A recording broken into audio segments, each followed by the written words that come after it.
Hi everyone, polymers हम लोग पढ़ रहे थे और पिछला लेक्चर में जो है कुछ रेजिन्स हमने देखा, बेकेलाइट और मेलामाइन फॉर्मल्डिहाइड। इसके अलावे एक दो और हैं जिसको हम लोग कंसिडर कर लेते हैं अभी।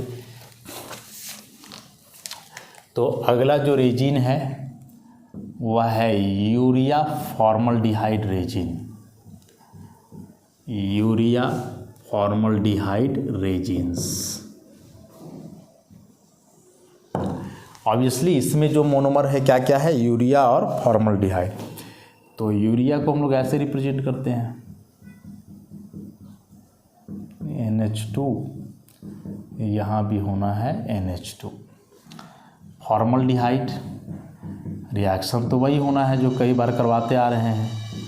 तो this one is urea and this is formaldehyde. Acid catalysed reaction है,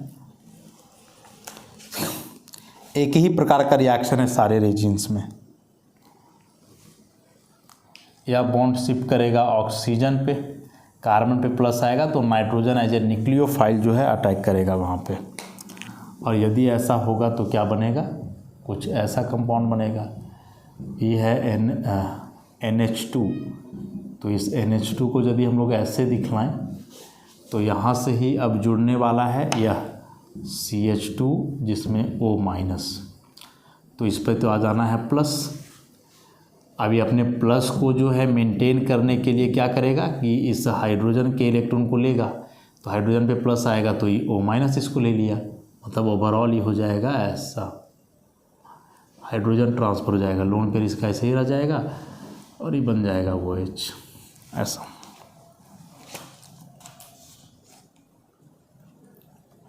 इसको हम लोग बोलते हैं मोनो मिथाइलो, माने मिथाइल अल्कोहल का यूरिया। तो जैसे अभी हम न्यूक्लियोफिलिक अटैक यहाँ से दिखलाए, यहाँ से भी दिखलाया जा सकता था।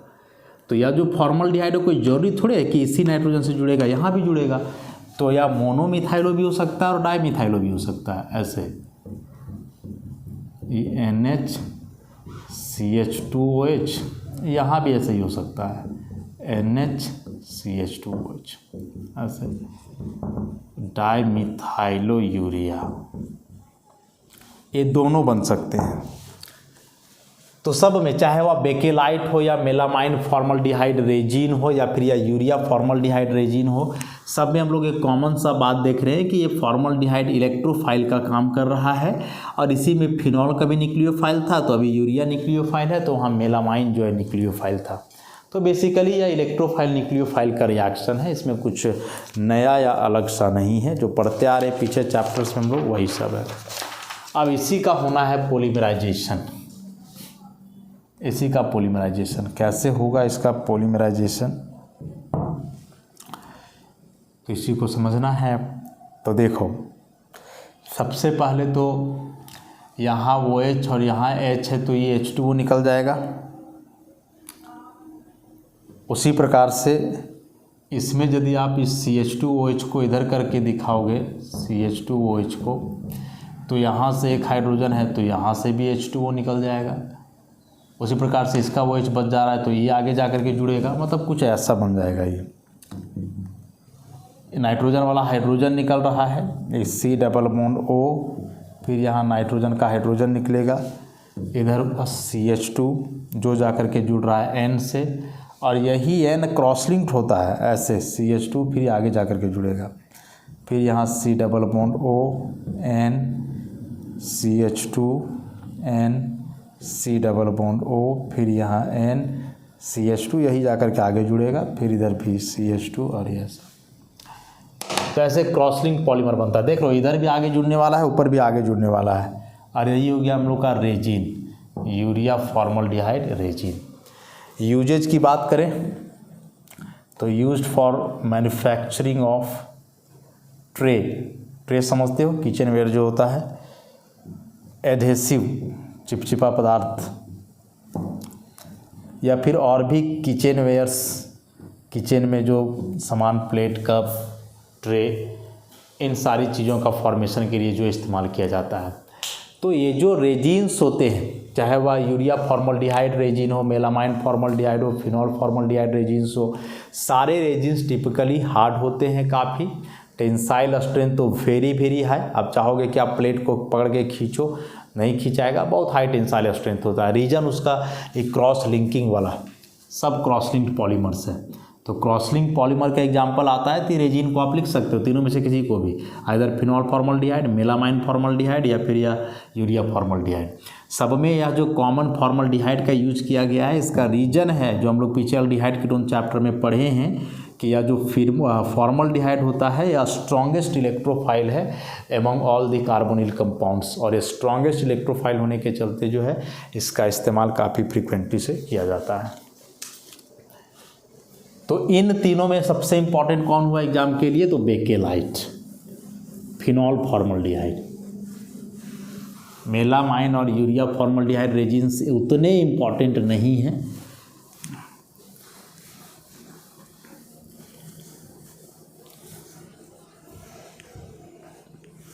तो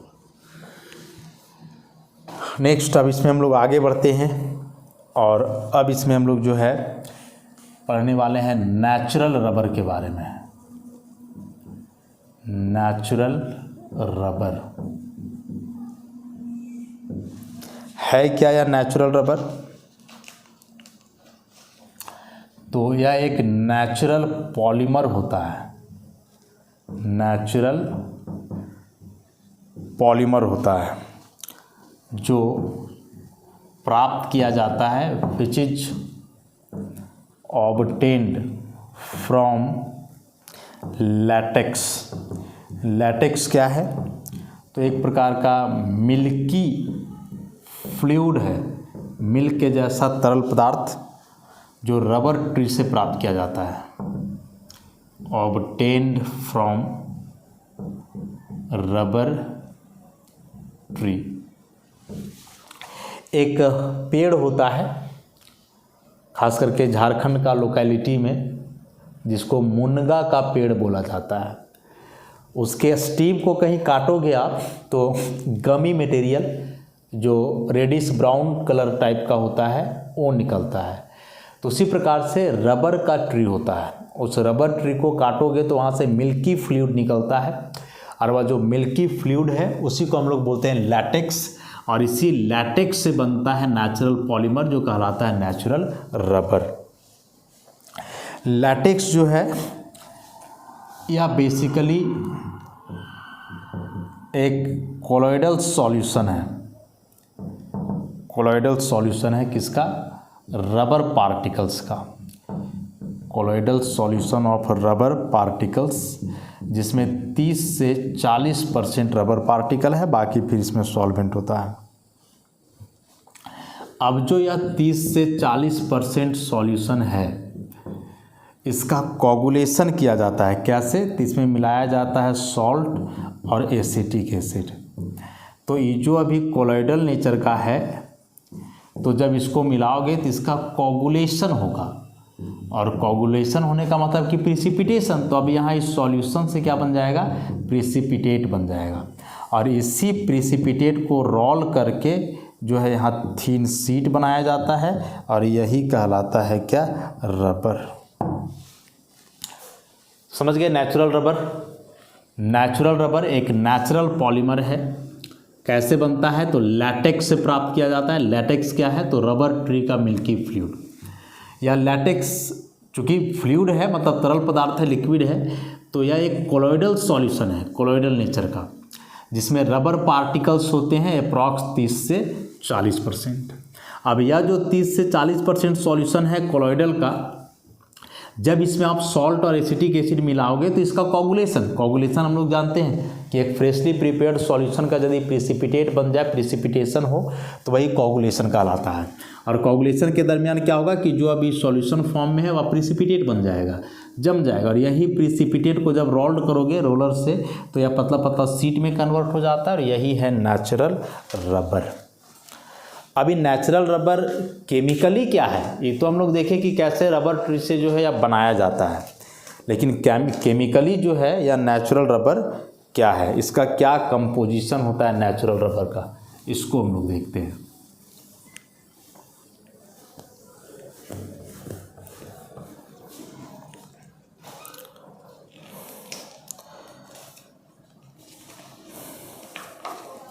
तो बोल रहा है केमिकली नेचुरल रबर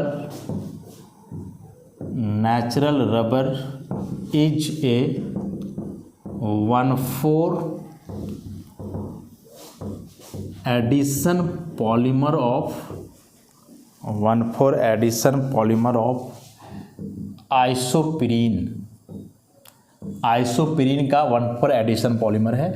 आइसोपिरीन क्या है? तो isoprene is two methyl buta 1,3 diene. जैसे n मोल ले लिया जाए CH2C CH3 फिर CH डबल बॉन्ड CH2, इसी का नाम है आइसोपिरीन। या IPAC नाम लिखोगे तो 2-मिथाइल ब्यूटा 1,3 डाइइन। इसी का पॉलीमराइजेशन होता है। तो पॉलीमराइजेशन में बताएं हैं कैसे बॉन्ड खुलता वगैरह है। सो ये डबल बॉन्ड है, पाई इलेक्ट्रॉन एक आएगा इधर, एक जाएगा यहाँ। उसी प्रकार से इसका एक इलेक्ट्रॉन आएगा यहाँ और एक ही जाएगा यहाँ, ऐसा। तो ये कुछ ऐसा हो जाना है, CH2C CH3 double bond CH फिर CH2 और ये ऐसा। दिस इज पॉली आइसोपिरीन और यही हुआ क्या? नेचुरल रबर का केमिकल कंपोजिशन। अब जो नेचुरल रबर देख रहे हो, इस नेचुरल रबर में आप क्या ऑब्जर्व कर पा रहे हो कि बीच में यहाँ डबल बॉन्ड है। अब जो यह डबल बॉन्ड है, तो डबल बॉन्ड यदि किसी सिस्टम में है तो फिर इसका अरेंजमेंट में अंतर होगा। ये जो यहाँ देख रहे हो, तो इसके आधार पे इसका अलग अलग स्टीरियो केमिकल अरेंजमेंट हो सकता है। स्टीरियो केमिकल अरेंजमेंट, इसमें से याद करो जो हम लोग पढ़े पीछे जनरल ऑर्गेनिक केमिस्ट्री में कि कार्बन कार्बन डबल बॉन्ड है और इन दोनों कार्बन में यदि कोई एक कॉमन ग्रुप है A, तो यदि यह कॉमन ग्रुप सेम साइड है तो कहलाता है सिस, और यही कॉमन ग्रुप यदि अपोजिट साइड हो ऐसे, तो इसको हम लोग क्या बोलते हैं? ट्रांस। तो वही वाला चीज़ तो आप यहाँ भी देख सकते हो। देखो ऐसे ही ये बीच में कार्बन कार्बन डबल बॉन्ड है, ठीक। इसके बाद इस कार्बन में एक CH2 है, एक CH3 है। एक CH2 है जो आगे बढ़ेगा और एक CH3 है। उसी प्रकार से इस कार्बन में भी एक CH2 और एक H है, ऐसा एक CH2 है और एक H है। तो यह दोनों तो कॉमन ग्रुप हुआ। अब यह दोनों कॉमन ग्रुप का अरेंजमेंट के आधार पे सिस ट्रांस अरेंजमेंट हो सकता है कि यदि दोनों कॉमन ग्रुप सेम साइड है तो सिस, और अपोजिट साइड ऐसे आ गया तो क्या कहलाएगा? वो ट्रांस। तो नेचुरल रबर में आखिर इस पॉली आइसोप्रीन का कैसा अरेंजमेंट होता है? नेचुरल रबर में यह किस प्रकार से अरेंज रहता है? तो नेचुरल रबर में इसका सिस अरेंजमेंट होता है, और इस सिस अरेंजमेंट को हम लोग दिखाते कैसे हैं समझोगे। यहाँ से शुरू हुआ CH2C CH3 double bond C CH2H, फिर इसी यही जो है चेन से अब जुड़ते जाएगा CH2C CH3 फिर कार्बन H, फिर यहाँ हो जाना है CH2, फिर जा कर के जुड़ेगा CH2C CH3C CH2H। या देखो इधर से ही चेन निकल रहा है, इधर से ही चेन निकल रहा है। तो बस ये दोनों टर्मिनल को देखो कि ये दोनों टर्मिनल सेम साइड है, तो this one is cis poly isoprene, और यही cis poly isoprene is called natural rubber. तो आइसोपिरीन से जो पॉलीमर बना पॉली आइसोपिरीन, इसका दो अरेंजमेंट पॉसिबल है, एक ऐसा सिस वाला और एक ट्रांस वाला। तो ट्रांस वाला बनेगा तो ऐसा हो जाएगा CH2C CH3 CH CH2, यहाँ उलट जाएगा, देख रहे हो ना, यहाँ CH2 सेम था, अभी CH2 नीचे आ रहा है, तो फिर इसका अलग पॉलीमर बन जाएगा। फिर यहाँ CH3 CH CH2, ऐसे करके इसको दिखा सकते हो ऐसा। तो यहाँ ये CH2 नीचे की ओर है जबकि ये ऊपर की ओर है, देखो इधर अपोजिट हो गया, तो ये कहलाएगा trans poly isoprene, and this trans poly isoprene is called gutta percha. Gutta पर्चा नाम है इसका।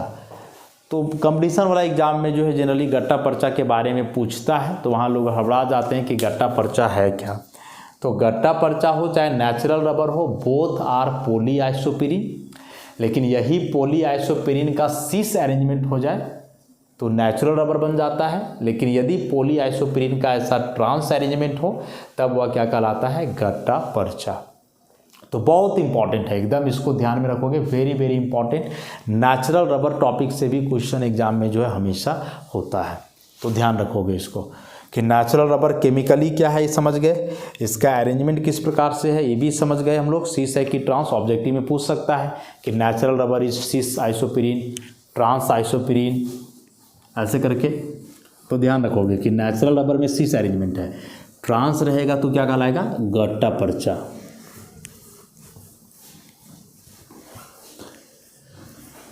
अब ये जो नेचुरल रबर होते हैं ना, ये नेचुरल रबर काफ़ी सॉफ्ट होते हैं। जो नेचुरल रबर के बारे में हमने पढ़ा जो क्या है, तो सिस पॉली आइसोप्रीन है। तो ये नेचुरल रबर बोल रहा है कि ये काफ़ी सॉफ्ट होते हैं, वेरी सॉफ्ट, टैकी भी होते हैं, आसानी से टूट जाएंगे, और यदि टेम्परेचर बढ़ाओगे तो ये और ज़्यादा सॉफ्ट हो जाते हैं, मोर सॉफ्ट एंड टैकी, ऐसा। इसलिए जो नेचुरल रबर है इसका इस्तेमाल किया जाता है used in the temperature range 283 to 335 kelvin. इससे ज़्यादा टेम्परेचर यदि आप ले करके जाओगे तो हो सकता है कि यह नेचुरल रबर मेल्ट कर जाए या बहुत जल्दी टूट जाए, काफ़ी लचीला हो जाए, ऐसा। तो ये डिमेरिट है नेचुरल रबर का कि जो नेचुरल रबर है सिस पॉली आइसोप्रीन काफ़ी सॉफ्ट और टैकी, माने आसानी से टूट जाए, फुसफुसिया रबर जिसको हम लोग बोलते हैं। टेम्परेचर बढ़ाने से इसका सॉफ्टनेस और टैकीनेस और बढ़ जाता है, इसलिए इस नेचुरल रबर का इस्तेमाल जो है एक नॉर्मल टेम्परेचर रेंज में किया जाता है, बहुत हाई टेम्परेचर पे इसका इस्तेमाल नहीं कर सकते हैं। इसके अलावे बोल रहा है कि large water absorption capacity, water absorb करने का कैपेसिटी बहुत ज़्यादा है, लो टेंसाइल स्ट्रेंथ, आसानी से खींचा जाएगा, टेंसाइल स्ट्रेंथ काफ़ी कम है, और usually attacked by the oxidising agent. तो ये नेचुरल रबर के प्रॉपर्टी है, सॉफ्ट है, टैकी है, टेम्परेचर बहुत ज़्यादा नहीं होना चाहिए, वाटर एब्जॉर्ब करता है बहुत ज़्यादा, टेंसाइल स्ट्रेंथ कम है, मैंने बहुत खिंचाएगा लेकिन बहुत ज़्यादा खींचोगे तो टूट भी जाएगा, सॉफ्ट है, और ऑक्सीडाइजिंग एजेंट का प्रभाव पड़ता है। मतलब ऐसे रबर को खुले में छोड़ दोगे तो हो सकता है कि कुछ समय के बाद या क्या हो जाए, ख़राब हो जाए नेचुरल रबर। तो इन सारी कमियों को दूर करने के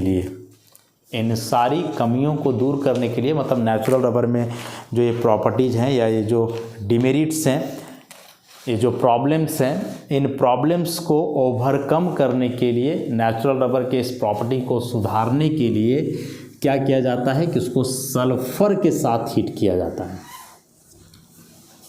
सल्फर के साथ हीट किया जाता है, जिसको हम लोग बोलते हैं vulcanisation of rubber, vulcanisation of rubber, very very important for competitive exam, vulcanisation of rubber. क्या है वल्केनाइजेशन ऑफ रबर? तो देखो ये जो नेचुरल रबर हैं ये बेसिकली लीनियर पॉलीमर होते हैं, नेचुरल रबर प्रॉपर्टी बता दिए, सॉफ्ट है, टैकी है, इसके बाद वाटर एब्जॉर्प्शन कैपेसिटी बहुत ज़्यादा है, टेंसाइल स्ट्रेंथ काफ़ी कम है, एक नॉर्मल टेम्परेचर रेंज में यूज होगा, ऐसा।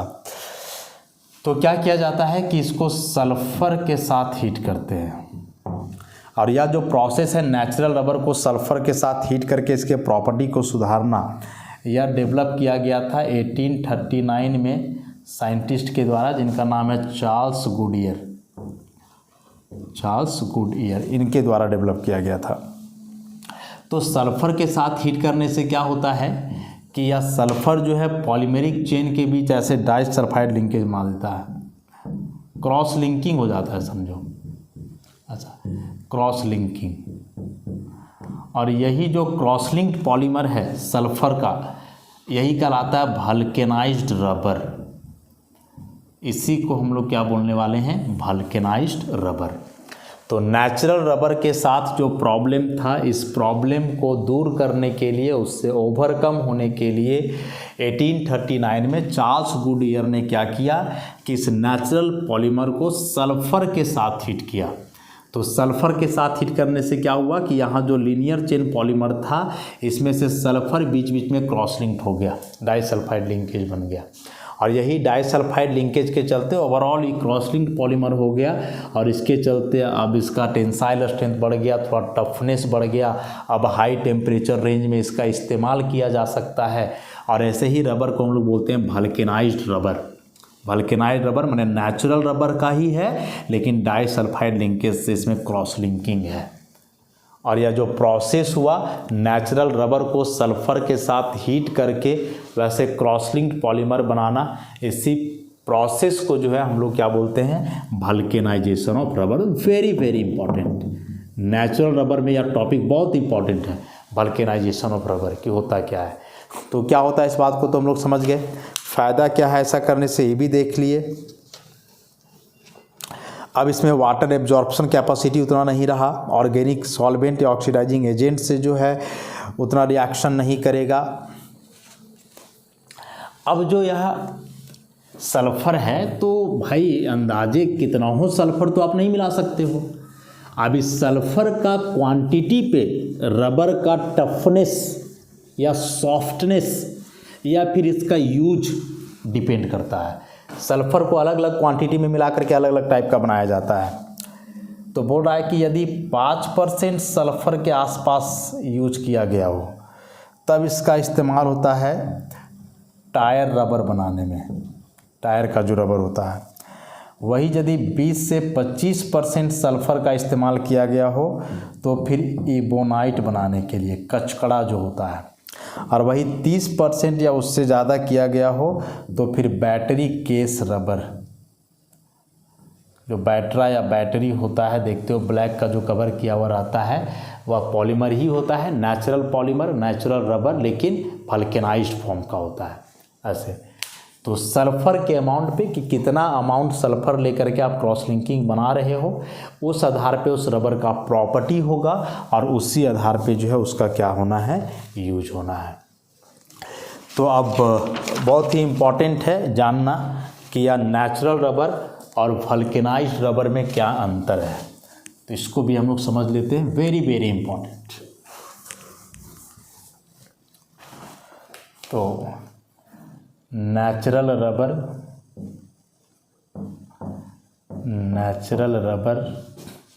और vulcanised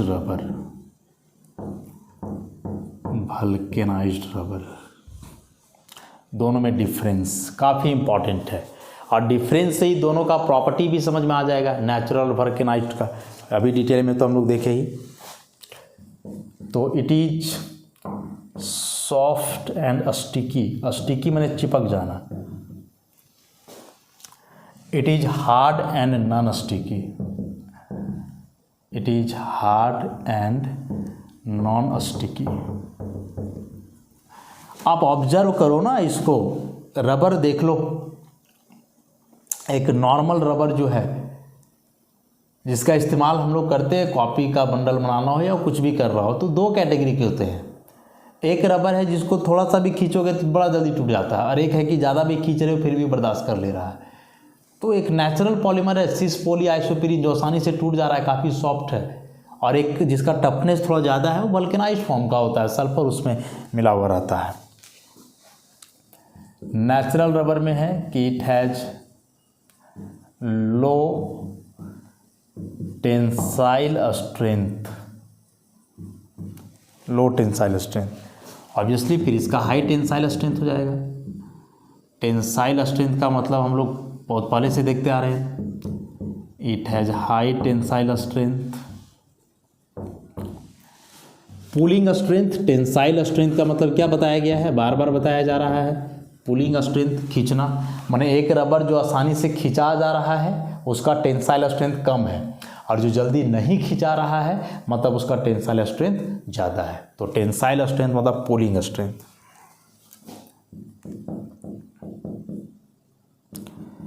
it has low elasticity, बहुत ज़्यादा इसको नहीं खींच सकते हो, टूट जाएगा, लेकिन इसका इलास्टिसिटी ज़्यादा होता है, बहुत ज़्यादा खींच सकते हो। It has high elasticity, highly elastic है। तो बताए ना कि एक रबर जो थोड़ा सा भी खींचने से टूट जा रहा है नेचुरल है, लो इलास्टिसिटी है उसका, और एक खींच रहे हो नहीं टूट रहा है, बर्दाश्त कर ले रहा है, मतलब हाईली इलास्टिक है।